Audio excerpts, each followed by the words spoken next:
Oi pessoal, meu nome é Paola. E eu sou o Gustavo. Nós somos os autores da série Contos Antigos Japoneses, publicado pela coleção Canoa da Companhia das Letrinhas. Hoje a gente vai mostrar um pouquinho mais dos livros pra vocês, dessa coleção e também Da HQ Bem-vinda de Volta, que eu publiquei pela editora seguinte. Pra quem não sabe, eu publiquei uma HQ de TCC, que é essa HQ Hikari, foi lá em 2020.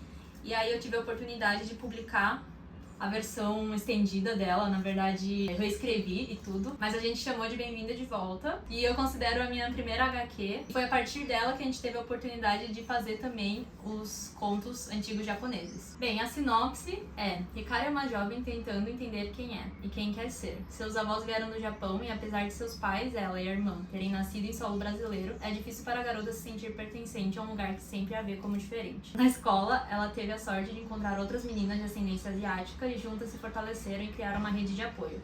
Mas agora que entrou na faculdade, Hikari vai ter que encarar alguns desafios sozinhas. Conhecer gente nova, dar o primeiro beijo, se apaixonar, dividir o tempo entre as novas e as antigas amizades. Uma história cheia de primeiras vezes, Hikari entra em contato com ideias novas e libertadoras que poderão ajudá-la a se aceitar e, acima de tudo, a celebrar quem ela é. Ela começou como uma autobiografia, só que para escrever essa versão estendida eu acabei criando o universo dessa personagem.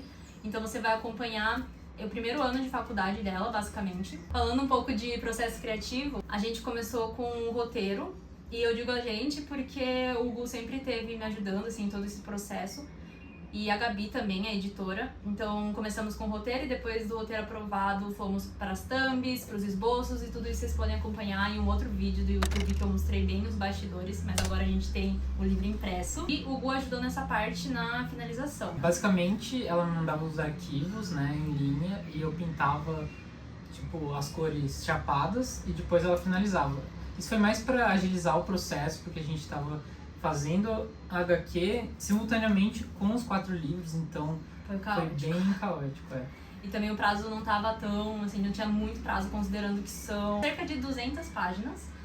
E de cor, a gente fez preto e branco e tons de amarelo. Então, a gente tinha essa limitação de cor. Foi bem desafiador, mas eu tô muito feliz. Quando a gente tava mais no final do projeto, eu tava tipo, nunca mais vou fazer outra HQ. Só que agora que já passou um tempo e a gente viu o resultado final, dá vontade de fazer, tipo, mais, mesmo sabendo de todo o trabalho. A partir desse livro, a gente teve, do começo, assim, dessa HQ, a gente teve essa ideia de fazer os contos pro Canoa, que é um selo mais acessível da Companhia das Letrinhas. Logo que a Paula estava começando a desenhar HQ, a gente começou paralelamente o projeto dos livros. Então, como foi, né?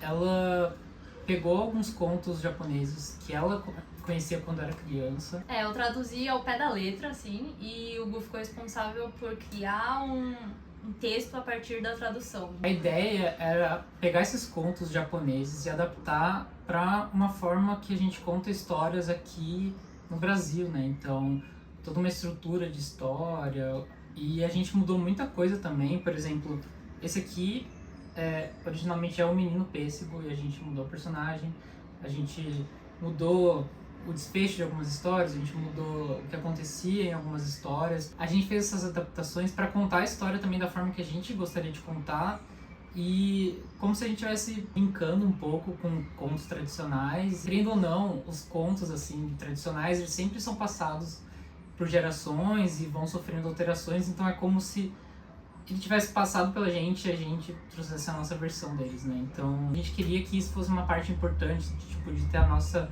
marca aqui, né? Não só em termos de ilustração, mas também da história em si. A gente leu os contos originais, pelo menos uma versão deles. A gente pensou o que a gente gostaria que fosse diferente, trazer alguma moral ou complementar alguma moral que tinha nesses contos. Então foi bem legal poder retrabalhar. Fazendo isso, acho que fez com que a gente sentisse parte dessa tradição de passar os contos pra frente, né? Então é como se ele tivesse passado pela nossa geração agora e a gente retrabalhasse em cima deles. Uma curiosidade interessante que eu acho legal contar é que a maior parte desses contos tem ou um desfecho meio trágico ou mais é algo meio agressivo, violento, eu não sei explicar, mas igual muitos outros contos, como Chapeuzinho Vermelho, por exemplo. Chapeuzinho Vermelho ou a Branca de Neve também.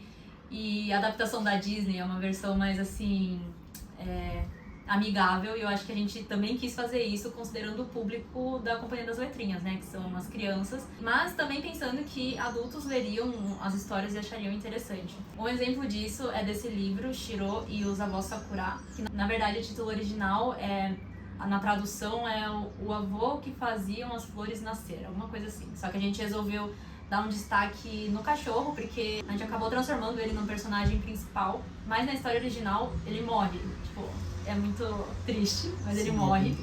E a gente resolveu que a gente não ia matar ele na história, então é um pouco diferente nesse sentido.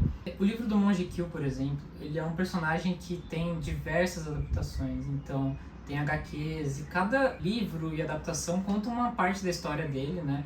Como ele é um personagem histórico, então não é difícil você abordar tudo num livro infantil, por exemplo. Então a gente pegou situações assim que tinham em outros contos, em outros livros, e a gente criou a nossa versão delas, passando a mesma ideia, né? Que é mostrar a forma que o Ikkyo pensava e que era diferente dos outros.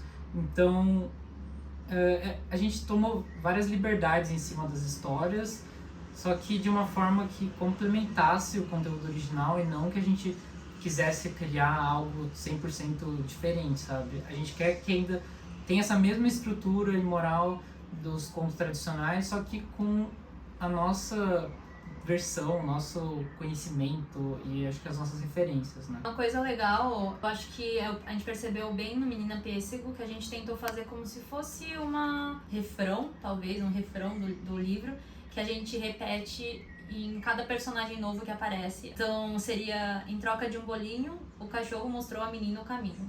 Avante, não podemos parar nem por um instante. E aí cada vez que aparecia um personagem novo a gente repetia isso, e isso também na ilustração, então acho que deu um ritmo interessante à narrativa, e são essas pequenas coisas assim que a gente também foi incorporando. A gente resolveu colocar essa estrutura porque ela acaba engajando assim na leitura das crianças, né, de tipo entrar num ritmo na história. Então, por exemplo, na Menina Pêssego aqui mesmo, os personagens secundários, eles não tinham tanto destaque assim. Os animais que aparecem, eles eram só citados, que eles auxiliavam na jornada, só que a gente resolveu dar um destaque para cada animal que aparecia. Isso criou uma outra dinâmica em cima da história, só que a gente não alterou, tipo, o que realmente... o propósito da jornada deles, por exemplo. Então, é como se a gente tivesse explorado partes que não foram exploradas nos contos tradicionais, assim... pelo menos em algumas versões. No livro O Macaco e o Caranguejo a gente também meio que fez um refrãozinho da música que ele canta, então foi interessante assim poder pensar nessa parte. Falando um pouco mais sobre o processo mesmo de como foi, essa coleção foi bem colaborativa, então tanto que na assinatura tá o meu nome e o nome do Gu, enquanto na HQ tá só o meu nome, né? Mas nesse caso foi colaborativo porque foi bem um ping-pong quase, então começou... Eu que acabei trazendo quais contos a gente ia publicar, porque eu que tive esse contato inicial com esses contos quando era criança, algo mesmo não conhecia nenhum, né? E aí eu escolhi e fiz a tradução ao pé da letra. Aí depois o Gu fez o texto. Depois que ela me passou a versão traduzida, eles serviram de base para desenvolver a nossa versão. A gente descartou muita coisa. Eu peguei os contos originais, eu retrabalhei o texto inteiro de cada um deles, né? E depois eu distribuí em páginas, no layout, pra gente ver mais ou menos quantas páginas dariam. E como a gente tem um formato limitado, né, de páginas aqui na coleção Canoa, formato certinho, na verdade, era legal que coubesse tudo que a gente queria contar. Então muita coisa a gente descartou, algumas a gente alterou. Fomos lendo junto também pra decidir algumas coisas, principalmente a parte da música e do refrão, uma coisa que a gente teve que discutir juntos, assim, como que ia chegar no resultado final. E claro, a gente teve a ajuda da editora também, nessa parte, porque a gente estava produzindo junto com eles, a gente não mandou um original, né? A gente foi produzindo em conjunto. Depois a gente foi para os rascunhos. Os rascunhos, se fosse um livro mais meu, seria eu faço os rascunhos e o Gu, tipo, às vezes opina em alguma coisa. Só que nesse caso a gente realmente sentou e rascunhou junto, assim, tipo... Algumas coisas eu rascunhei e aí eu mandava pra ele sugeria algumas coisas e a gente alterava. Uma coisa interessante foi pro personagem do Saru, personagem do macaco. Eu tinha feito um primeiro esboço e eu já tinha gostado, assim, e aí eu mandei pro Gu e ele falou, tipo, acho que dá pra deixar ele mais caricato, mais com cara de vilão da história. Então eu fiz algumas alterações e a gente chegou nesse personagem de agora, que eu acho que faz muito mais sentido. Foi bem colaborativo nesse sentido. E também, paralelo a isso, a gente estava desenvolvendo um projeto gráfico, né? E uma coisa muito legal que a gente fez foi, tipo, fazer uma pesquisa de como eram alguns livros infantis japoneses e qual que era até mesmo a estética para o esboço. Tem muitos livros, assim, que são trabalhados inline lá fora, e a gente pegou algumas fontes que seriam legais, que encaixavam bem com a história. Essa fonte mais arredondadinha, que ela é mais amigável. Acho que foi uma coisa diferente de finalização. Muitas ilustrações que eu faço são sem contorno, mas como a gente quis justamente trazer, assim, essa ideia dos livros infantis japoneses, livros didáticos japoneses, é muito parecido com as ilustrações que eu lia no Kumon, que é onde eu conheci várias histórias também. Então a gente resolveu optar por uma finalização diferente nesse sentido, só que a gente trouxe o ruído e o gradiente que eu costumo colocar nas ilustrações junto com o contorno. Uhum. E depois disso, basicamente foi a gente ficar nessa conversa com a editora, de a gente manda uma versão, tem sugestões, alterações. A gente também fez a diagramação. No livro infantil, a diagramação afeta muito na ilustração. Por exemplo, uma palavra que você adiciona vai quebrar uma linha e já vai alterar um pouco a dinâmica de leitura, vai alterar esteticamente a página. Isso era uma coisa que, às vezes, você até tem que abrir mão de usar algumas palavras para diminuir um pouco o texto. E é muito diferente, foi uma experiência nova pra gente, porque quando você escreve um texto corrido assim, você, no primeiro momento, você não tá pensando muito em como ele vai ficar na página. Então, muitas vezes, aconteceu da gente escrever o texto, ver que ele não ficava muito legal, ou a distribuição dele não ficava legal na página, a gente alterava por causa disso. Então, acho que tem muita coisa que altera a dinâmica no livro infantil que não acontece em outros formatos. Por exemplo, na HQ, você tem que pensar no balão. Aqui é outro tipo de pensamento, então isso é muito legal. Foi a primeira vez que a gente trabalhou do zero, sabe, em cima de um livro infantil. Então, pensando, a gente fez o texto, a gente fez diagramação, a gente fez as ilustrações. A gente queria que respeitasse a nossa visão. Não é a mesma coisa que você trabalhar um tratado de tipo, vou fazer uma ilustração para esse livro e depois os designers vão pensar em como vai ficar. Aqui a gente queria que ficasse como a gente estava pensando. Então, foi um processo bem legal e desafiador. Ainda mais considerando o prazo que a gente tinha e que a gente estava trabalhando na HQ também paralelamente. Foi um ano só de publicações que a gente focou, mas foi muito legal, assim, ter essa liberdade de criar esses 4 livros do jeito que a gente imaginou. Como sugestão da editora foi criar toda essa identidade visual de uma família, né? Então você vê os 4 livros juntos e você vê que eles são parte da mesma coleção. Teve coisas que a gente tomou cuidado, então a gente queria que fosse uma ilustração um pouco flutuante na capa, com esse lettering aqui que é a mesma fonte do miolo, só que desenhada e pintada diferente. Então a gente fez até um selinho pra indicar a série, então foi tudo pra parecer um conjunto. A gente também quis colocar alguns elementos que são coisas importantes, né, nas histórias. Aqui tem os animais que vão fazer parte da jornada da menina pêssego. Aqui tem o Kaki, que é meio que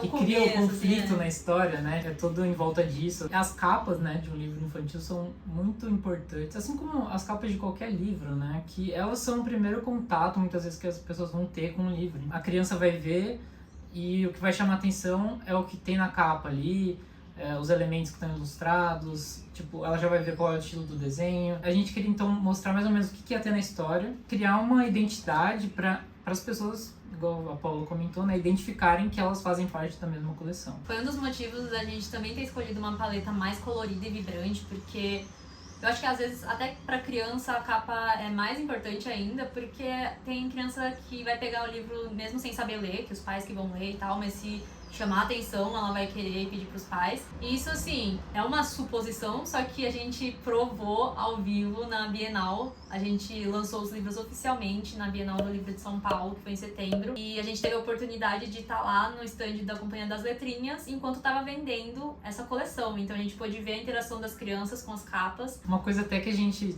discutia que era qual livro a gente gostava mais. Então, a Paula gostava mais do Menina Pêssego, eu gostava mais do Ikkyo. Só que na Bienal, as crianças estavam escolhendo o Shiro e o Osawa Sakura.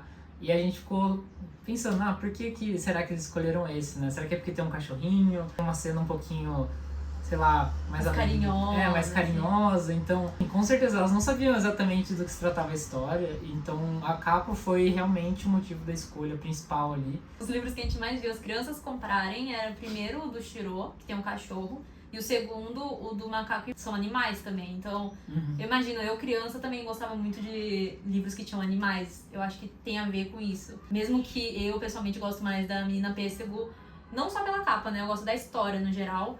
As crianças, geralmente, não vão ler a sinopse nem nada, assim. Elas estão na pressa lá na Bienal e elas só pegaram o livro que elas acharam mais legal. E foi... Curiosamente, elas escolheram os 2 livros que não são os nossos favoritos, que eram os outros 2.